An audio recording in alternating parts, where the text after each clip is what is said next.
Hello बच्चों। आज SST में हम लोग जो है कम्युनिकेशन के बारे में पढ़ने वाले हैं।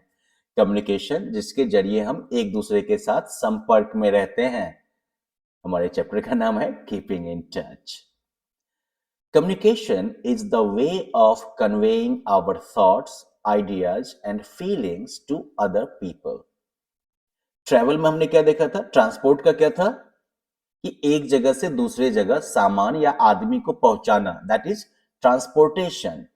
कम्युनिकेशन का मतलब हुआ एक आदमी से दूसरे आदमी तक जो है इंफॉर्मेशन को पहुंचाना, right? Communication is the way of conveying our thoughts, ideas and feelings to other people. Communication जो है वो एक जरिया हुआ हमारे थॉट्स यानी कि हमारे सोच को, हमारे विचार को या फिर हमारे भावनाओं को, फीलिंग्स को जो है दूसरे लोगों तक पहुंचाने का एक तरीका हुआ ये communication. Now we communicate in different ways. हम जो है कई तरीकों से कम्युनिकेट करते हैं, जैसे कि राइटिंग के जरिए, लिखकर भी हम कम्युनिकेट करते हैं ना, लिखकर भी हम मैसेज देते हैं। बाय टॉकिंग, बात करके भी हम जो है अपना मैसेज कन्वे करते हैं। बाय एक्सप्रेशन, हम चेहरे का भाव बनाकर भी जो है कम्युनिकेट करते हैं ना। फॉर एग्जाम्पल, जब घर में मम्मी गुस्सा होती है तो क्या करती हैं? उनकी आंखें अचानक से बड़ी हो जाती है।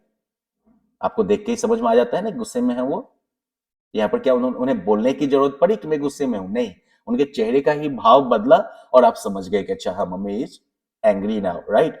तो ये जो है बाय एक्सप्रेशन हुआ कम्युनिकेशन। मम्मी प्यार भी करती है तो भी आपको चेहरे से ही पता चल जाएगा, right? Now, all of us have some friends or relatives living in far off places, है ना?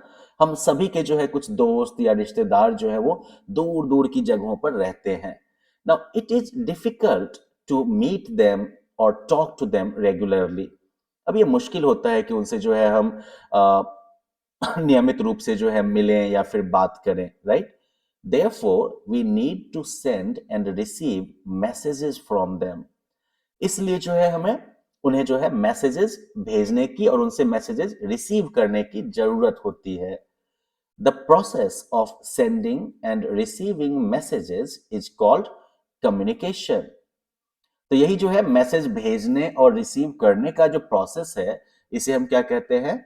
Communication, right? तो सिंपल भाषा में कहें हम तो मैसेजेस का भेजना और रिसीव करना जो है वो कम्युनिकेशन है, right? Means of communication are the ways by which the messages or information can be sent and received. Communication के साधन जो है, इनका मतलब क्या हुआ? तो वो तरीके जिनसे हम जो है मैसेजेस या इंफॉर्मेशन को भेज सकते हैं या रिसीव कर सकते हैं, वो कहलाते हैं मीन्स ऑफ कम्युनिकेशन। अब जैसे कि हमने ट्रांसपोर्ट के साथ देखा ना, वैसे ही हम कम्युनिकेशन की भी हिस्ट्री को देखते हैं थोड़ा सा।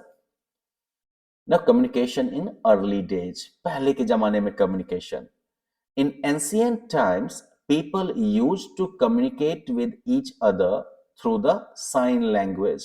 बहुत पुराने जमाने में लोग जो है वो इशारे की भाषा से जो है एक दूसरे के साथ कम्युनिकेट करते थे, यानी कि मैसेज एक दूसरे को देते थे और रिसीव करते थे। यानी ये उस समय की बात है जब तक कि स्पोकन लैंग्वेज का आविष्कार नहीं हुआ था।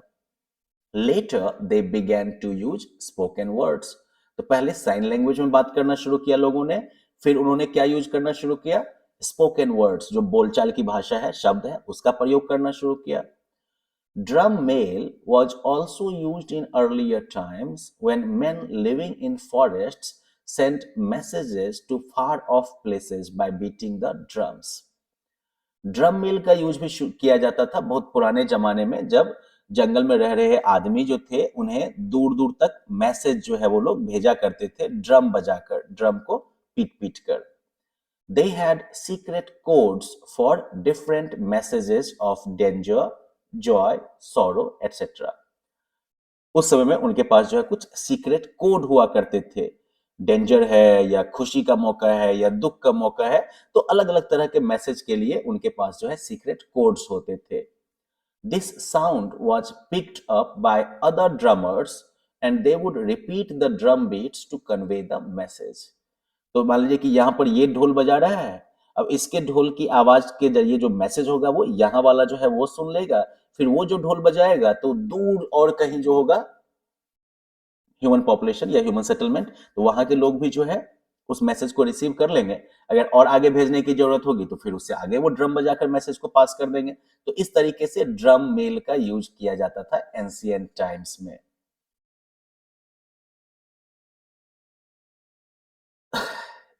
लेकिन इतने पर ही कहानी खत्म नहीं हुई है। कम्युनिकेशन का जो रास्ता है या जरिया है उसमें काफी बदलाव इस तरह से आते रहे हैं। Okay, sometimes people sent messages by reflecting light on a mirror to a distance।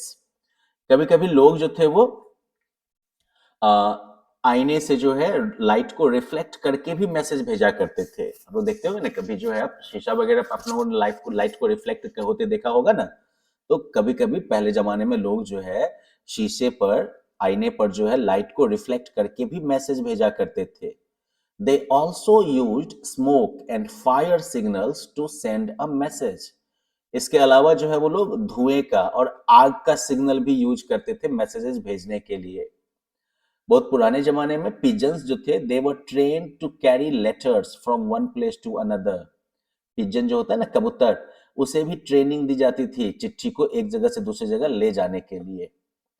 Now, the main problem with these means of communication was that the messages were often not clear।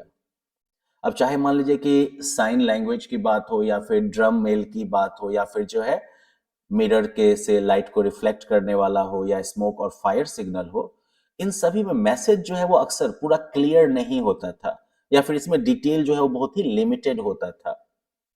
With the development of the written languages, this problem was solved। Written language के development के साथ जो है ये problem solve हो गई। Now the messages would be in written form and carried by people who could run fast.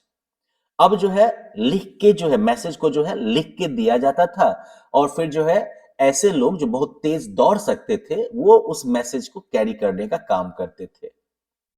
Now, sometimes horse riders were also used to send messages।